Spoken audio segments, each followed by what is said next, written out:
Morning, everyone. We'll now call this meeting to order. Welcome everybody here and ask you, if you're not already, to silence your mobile devices. This time, I'd like to ask County Manager to lead us in the invocation. Let's pray. Dear Lord, thank you so very much for all your many blessings, Lord. I pray that you just help us in this meeting today. Lord, I pray that you give clarity of mind, Lord, that you give wisdom to these commissioners as they make the decisions that impact our county. Lord, I thank you for everything you've done, Lord, for all your many blessings. Lord, I pray you bless Mitchell County and keep folks safe over this 4th of July coming up.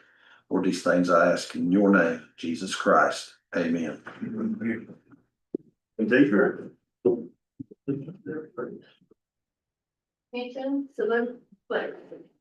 I pledge allegiance to the flag of the United States of America and to the republic for which it stands, one nation, under God, indivisible, with liberty and justice for all.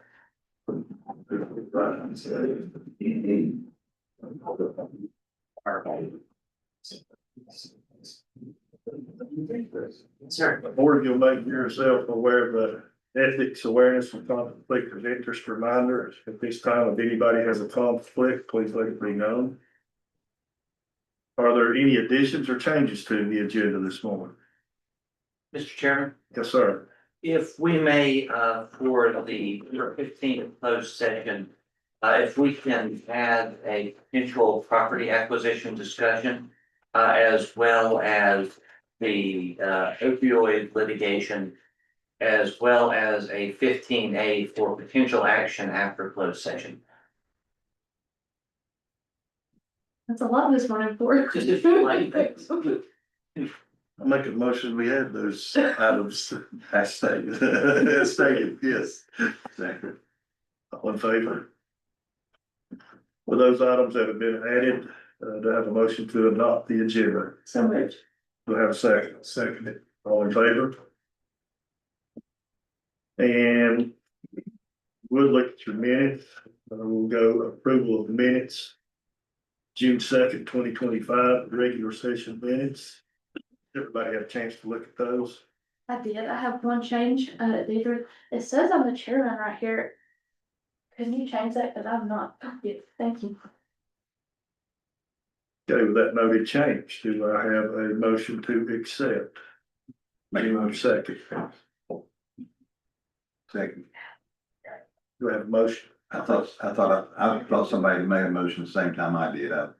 I'll make a motion. Okay, do I have a second? I'll say. Okay, all in favor? Okay, the June 2nd, 2025 closed session minutes. Do I have a motion to accept? I'll make the motion. Do I have a second? Second. All in favor? And on June 19th, 2025, special session minutes. Do I have a motion?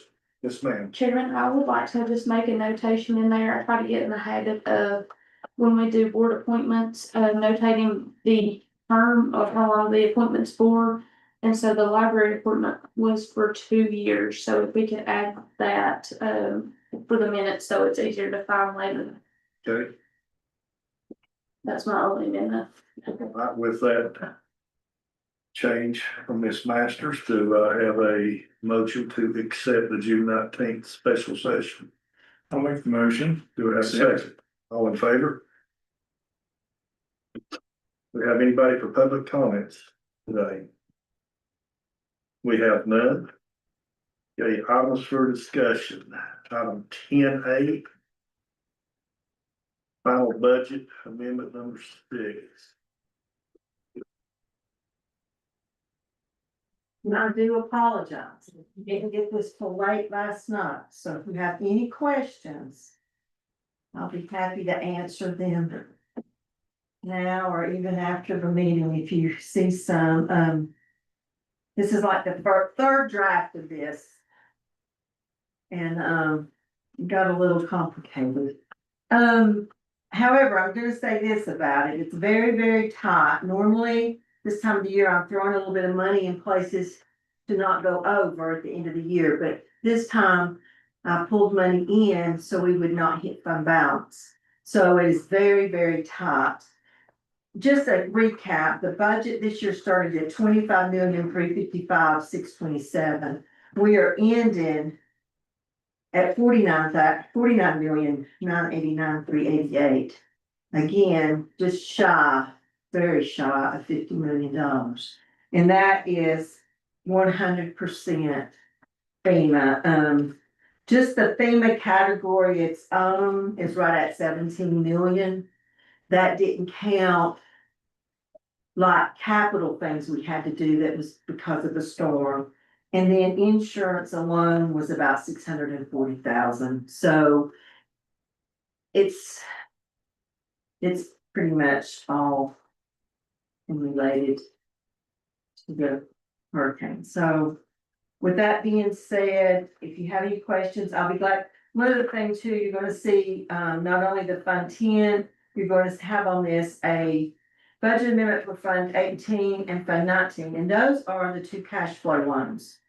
And how we use those, just so you know, the expedited funds we got from FEMA, which was right at 10 million, we used for what we had debris costs through March 24th.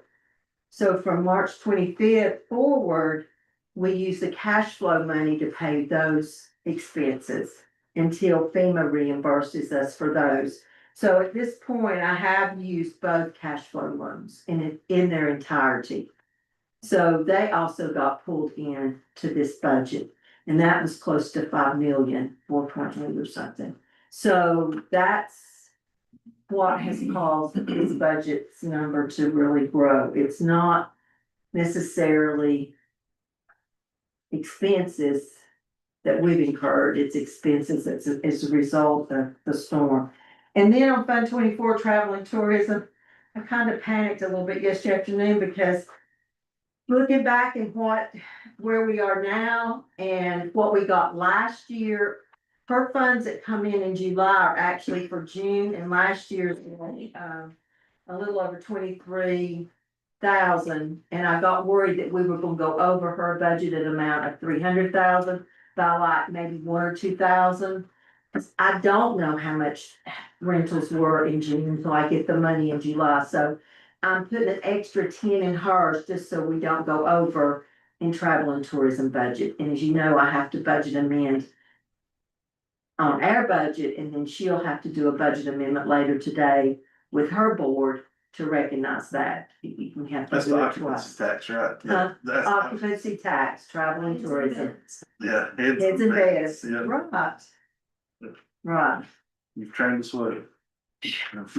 so that's what I have for the final budget amendment. Does that reflect that occupancy tax is at the 6%? Uh-huh.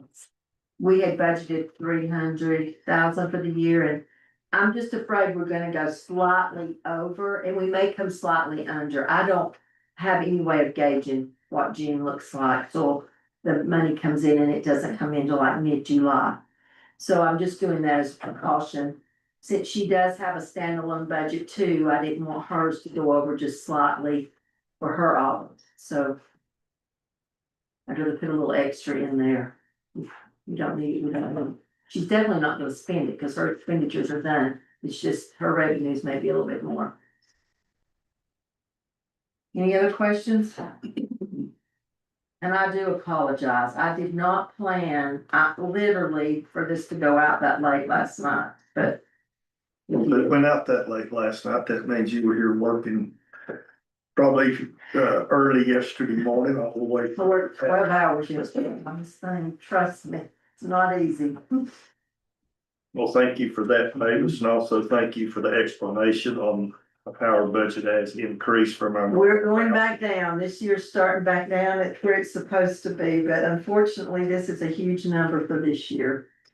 Well, that shows the amount of damage that was created by the storm. Yeah, and I'm sure the future of this coming year's budget's gonna grow, hopefully not that much, but we will have some growth in there from FEMA, because we're still trying to get reimbursements every day, so we'll have some more.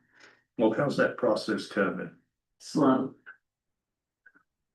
What do you say? I say slow, that's the I one word. concur, slow. sometimes Painful. not Painful, it's like, I think folks see it individually, but we also see it as a county, it's Slow and painful. the wheels turn slow and we're. So, you know, I understand we used our loan money. So, is it to the point that we're gonna have to maybe get into our fund balance to make some payments? That third round is potential. It's potential, Governor Stein signed the bill Thursday, I think, or Friday. The bill did not have the 100 million in it in cash flow loans, they dropped it to 51.5 million, but I'm waiting, hopefully this week, we're gonna hear how they're gonna disperse those funds, and I'm hoping we will get another round. I'm also working on the CDL loan, that is gonna be long and painful too. I have a guy that's helping me, and he's, took the past 3 years and put them in a workbook that they require, and trying to analyze and break all that down, and now he's working on this current year's budget. And then once he gets that done, we'll have to project the next 3 years. So it's a long process, and then we'll send that in and see if we can get approval for the 5 million. You know, my hopes are that we'll get another round of cash flow loans and we won't have to do the disaster loan, because the disaster loan does have interest on it, so I would prefer just get but we're still in the process of the other one, but it's a 6 to 9 month process. And it's gonna take a while. I guess I did have one question. I'm just going through this. The SRO grant, did we get that or We did get it, it's just that, school got out in May. Okay. So I had budgeted 1 month extra in there, cause you never know if you're gonna get that one. And so I pulled that 1 month out Okay. because they got out in May, and the SROs have actually been working for Donald June and July. They'll go back in August, and actually, cause they don't start 1st of August. Sometimes we won't get that funded for August, it'll start actually the full month in July, in September. And I actually haven't even heard whether they got that again this year or not, so. Waiting on that one too. Yeah, just to add in a little bit, Mavis, as we talk about, you know, round one of cash flow loan, round two, a potential round three, a CDL loan, the average person might be thinking, well, the county is basically doing what I'm doing with my personal finances. They got a bunch of loans out there, but in reality, you know, we're waiting for FEMA reimbursements, which, they're coming, but sometimes they're 3 to 6 months out. We don't know what the time frame is. So we have to take this as zero interest cash flow loan from the state in order to where we're not bumping into our fund balance that runs the essential operations of the government that allows us to run, you know, EMS and law enforcement and DSS and senior center. So all these essential county operations need insulation from the disaster relief. So these cash flow loans, they will get paid back as long as FEMA reimburses us. So Right, as FEMA reimburses us, we will in turn reimburse the state for those cash flow loans. But we have 5 years to do that, so. And there's no cost to them. I have a lot of questions. Okay, CSS federal share admin, is that so high because of coding, or is that so high just because, or why is that so high? I can't tell you that, that's a Tammy question. What she did is, I think you can only get reimbursed for what you've actually used, and I know there was some vacant positions, some during the year.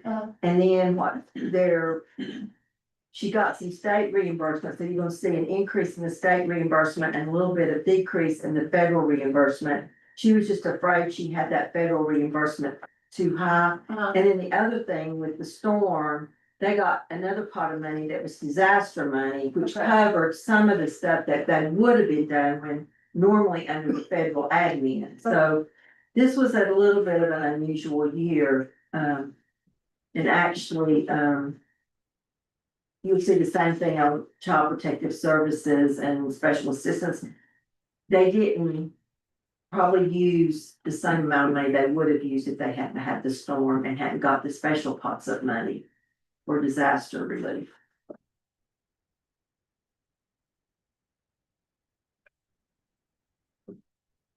Any other questions?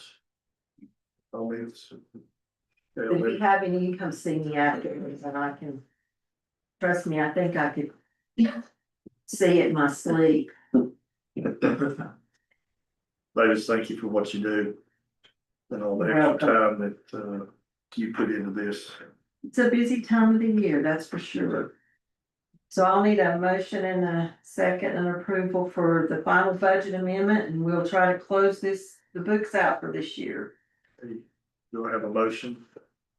Final budget amendment number 6. Make a motion. Do I have a second? I'll second it. All in favor? Passes. Thank you very much. Thank you, Mavis. Item B, Mitchell County Workforce Development Board. Appointments and terms. Yeah, I think we've been talking a little bit on that with, getting an appointee going on that, so I think they brought you one on there. Yeah. See, we had, since the terms are 2 years, we would have, if this board votes, we'd have Curtis Taylor have a new term that would be ending on June 30th, 2027, and Derek Buchanan with a term ending on June 30, 2026. There would be a need for a motion and a vote to put these folks onto the Workforce Development Board. And for those that don't know what that is, that's basically a high country council of governments board that works with a lot of grants, a lot of workforce programs, and for your industry and for your business sectors.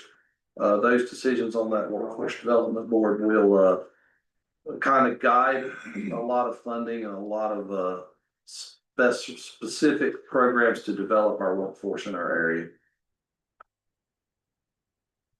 Okay, do I have a motion to appoint those two men to the Workforce Development Board? Curtis Taylor and for 2 years and Derek for 1 year. I agree. I make a motion, we appoint Curtis Taylor from BRP to new term and Derek Buchanan from Wheels to his first term. Do I have a second? Second. All in favor? And last thing, item C, SDR notice to the city. Chair, basically with SDR is a Southern Disaster Recovery was a debris group that was working early on in the storm. I guess they started right around the 1st of November and concluded operations around the end of February, but they're closing out their debris sites, debris reduction, chipping, liquidating, and getting that back to our folks. But as they do that, it's kind of like what Mavis was doing with her budget amendment. They're getting their budget amendment. So their notice to proceed and their not to exceed has to line up with their budget. So as we close them out, and we were closing them out, as Mavis mentioned, on that March 24th date, the March 24th date was the 100% reimbursement term for the storm, and then it went to a 90-10.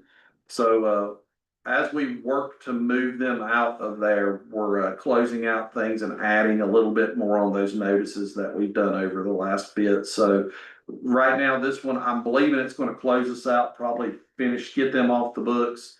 It is $5.53 million to complete SDR's disaster reduction and final disposal. So that was kind of like the bill we had for SDR on there. That'll kind of be like what their total cost was.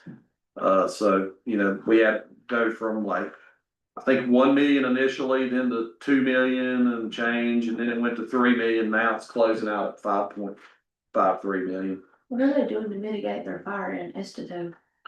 So that isn't an SDR one, that's That an one's Eagle not them? Enterprises, so it is not. So there was a debris site No, this debris site, SDR got about a 15 acre piece. And this other group from West Virginia, Eagle Enterprises, was an entrepreneurial venture and they got about 25 acres. So they set their own site up out there as a private site, not running through the county, rented on their own. And they were disposing of debris and they've got some level of DEQ approval, but I think that's under review. But they piled this debris up pretty high and they, I think, got some money for getting that debris and they were gonna take it and bury it and do some anaerobic processing of it to turn it into fertilizer and mulch and mix it. Well, that did not work out, as quick as they thought, I guess. They bury it in levels and everything. Well, it was an entrepreneurial venture, so that is not one that SDR site is closed out on the Estato side. And I have been following that. It has had its fire setbacks and everything that were in place, but that one's been chipped off. And yes, that one is not with our county debris operations. So yeah, I need a vote and approval, motion and approval for this to move it on. And this is just to be sure, so everybody's clear, this means this is just one group that we had hired. We still have debris removal going on. Yes, good point, Steve. Just to clarify on what you're saying is, we've got SDR's operations kind of closed out. And I brought in a group called Crowder Gulf that, bulked up their equipment, got the Cinnabogans in, and they're the ones currently doing debris operations in Mitchell County. I phased one group out, brought a new one in, and so we're working also with them. We're gonna be getting notices to proceed from Crowder Gulf, so that's a good point to be made. And yes, debris operations are still moving in the county. They prioritized main roads and now they're working on side roads and they're getting them systematically. Debris operations will be going as long as FEMA provides reimbursement, but my guess is to the 1 year anniversary of the storm, everything should be in decent shape with FEMA on debris operations. And it could go further as like we close out FEMA, they'll have money available as long as they're funding it. We're going to keep it moving. Any other questions, comments, county manager? Okay, I need a motion to SDR notice to proceed. I'll make a motion. Do I have a second? I'll second it. All in favor? Need a motion on 11 consent agenda to accept the consent agenda as presented. Make a move to accept. Do I have a second? Second. All in favor? Mavis, do you have anything on the finance office Don't report? have anything else. Okay. County manager. Yes, sir. I'll talk about one bit of positive news and then one bit of scary news, but we'll do the positive first. So always see it. Remember, all positive, of course, but so the positive news is over the weekend, Friday evening, I got a text from Stephanie Pittman at our Volunteer Resource Center. As y'all recall, this board voted a memorandum of support, a resolution of support for Mitchell County long-term disaster recovery. And, through the storm, we funded a volunteer organization through Stephanie and set up a multi-agency resource center at Bowman.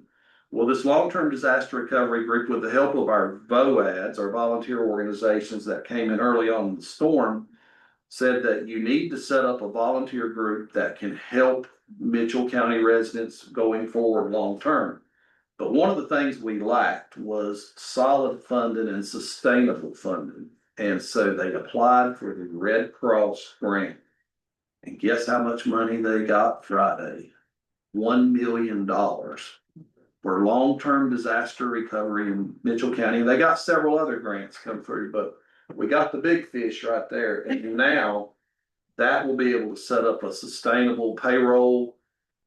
It'll be able to prioritize operations and it will be moving volunteer in a rebuild in our county, and it will be stood up should we have another event. And here's the thing, when you have an event, it's really hard to take volunteer money as a county, or as specific organizations, but a long-term disaster recovery group being stood up, heaven forbid something happened, you've got the vessel right there to pour the donations in for the actual disaster rebuild.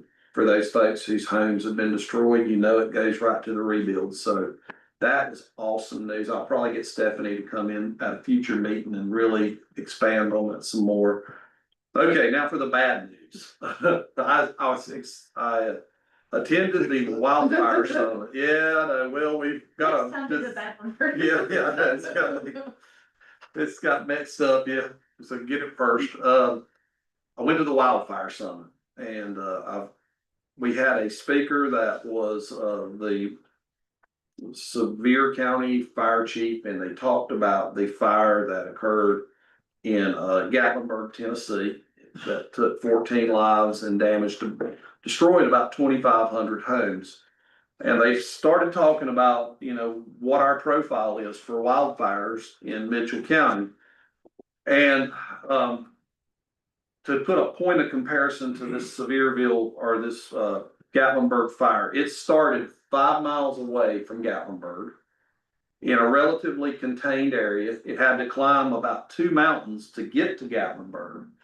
And so, you know, on the third Wednesday and Thursday of Thanksgiving week, that time that a fire occurred, it was closed into a couple hundred acres, 5 miles west of Gatlinburg, with no sign of being a threat.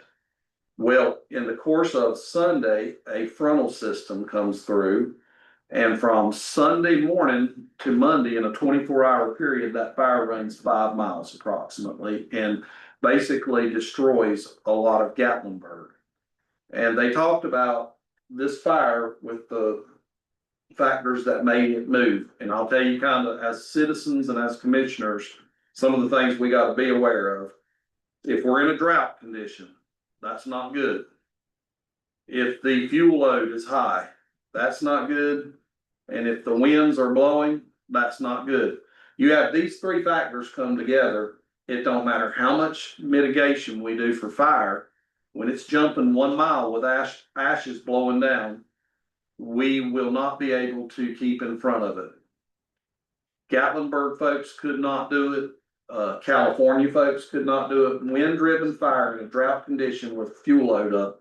So that means that we have to have our evacuation game going, and folks have to be aware. So we are wanting to be aware of those conditions as a citizen. If you hear me on the live stream, when you start seeing those check boxes, know that you got to have the plan. Maybe have you a bag ready to where you can get out quick, because we have one of the highest fuel loads on the ground in Helene's Path.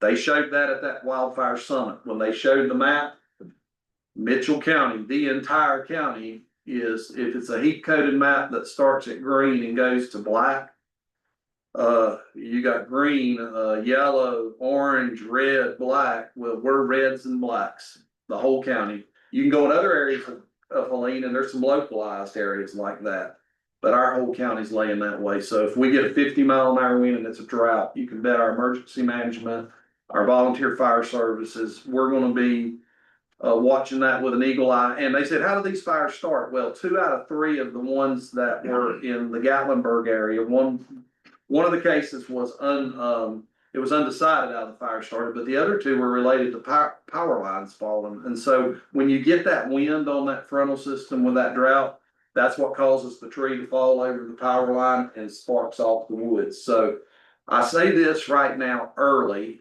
to let folks know that it's something to keep on their radar. And we're going to have an app that you can download that's emergency management specific.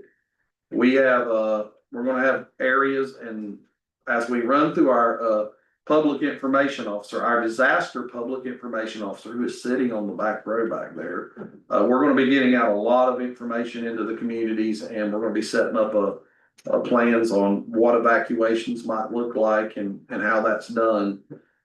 But as we go into the peak seasons of fire, that's typically the November, December, January, and then the March, April, early May windows. And here's the thing that makes the bad news even worse. The time for a for this fuel load to naturally dispose could be up to 18 years, with the years 0 through 10 being peak risk years.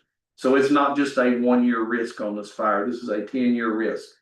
And the magnitude of it is so great that, you know, controlled burns can get some of it on big land, but there's so many little pieces of private land, you can't get the controlled burns organized out as well. And we just have to be aware of our risks. And though that's bad news, you want to be aware of it. I'd rather somebody tell me something to be aware of than to tell me something, you know, and not let me know. So say personal homes, try to mitigate around your personal homes.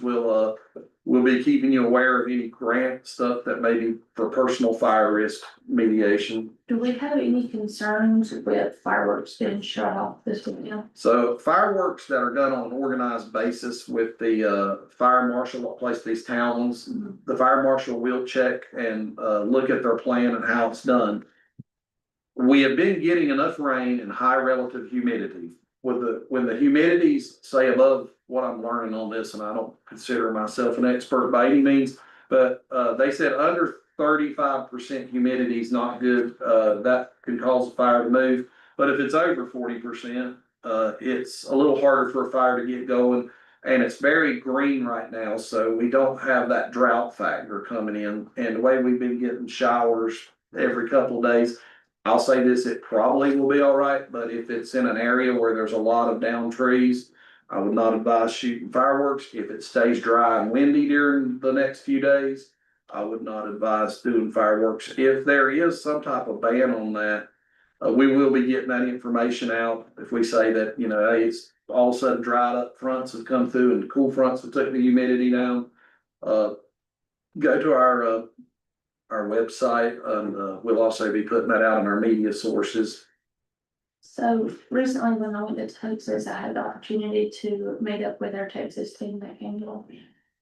Would it be possible for our emergency management and our disaster PIO to put out some information like, because we, obviously fire was our big discussion, but a lot of times people don't think about it before you your birth certificate and your social security card and that kind of stuff already ready, and like taking pictures of your big ticket items so when they burn up, because I know from my experience with fire last year, not having pictures for insurance is probably very important, isn't it?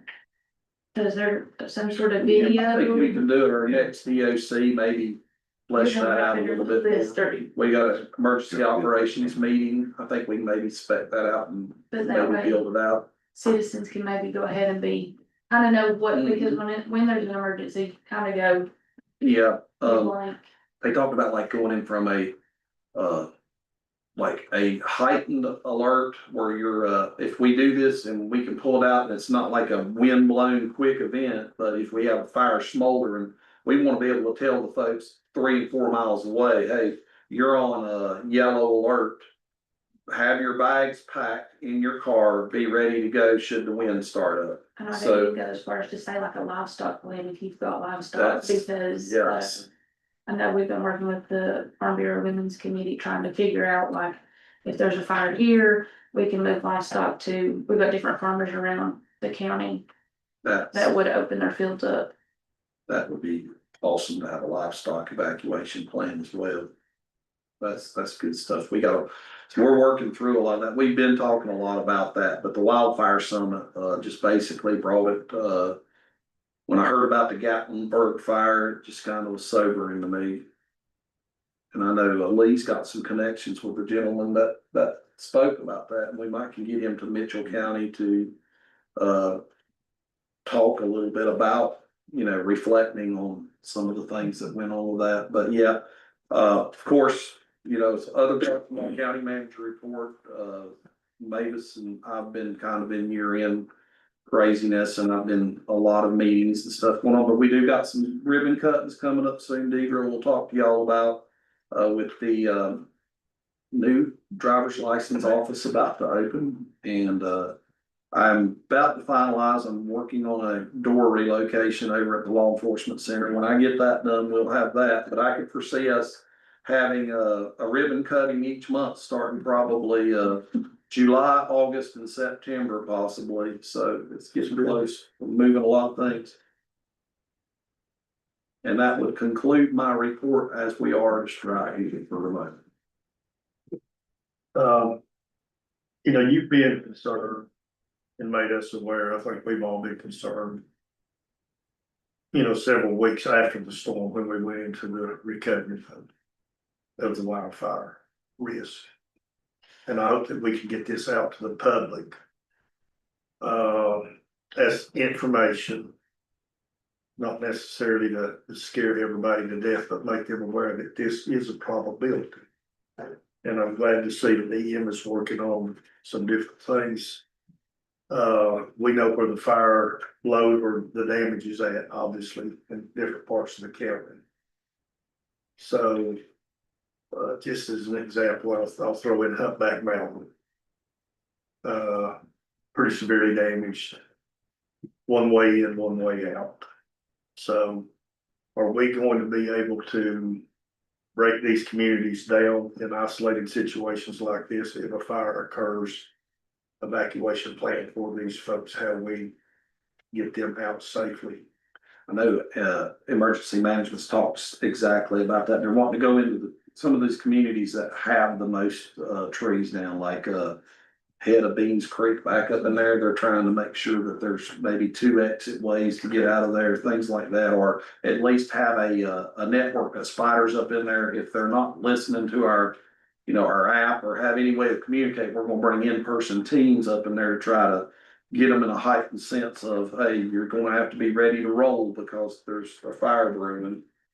Jeff, another thing, you made me think of it, at our last TDA meeting, Kelly was talking about creating some pamphlets or whatever, so for people that are visiting, if there's a fire, they kind of have an idea of where to go, because that was one part that I think we kind of dropped the ball on, is people that were here, heads in beds, they didn't have any idea where to go or anything, so she's working on a flyer to stick in the short-term rentals. That, they will also kind of know what to do if that was to happen. I think that's a great idea, and we can, spur that a little further.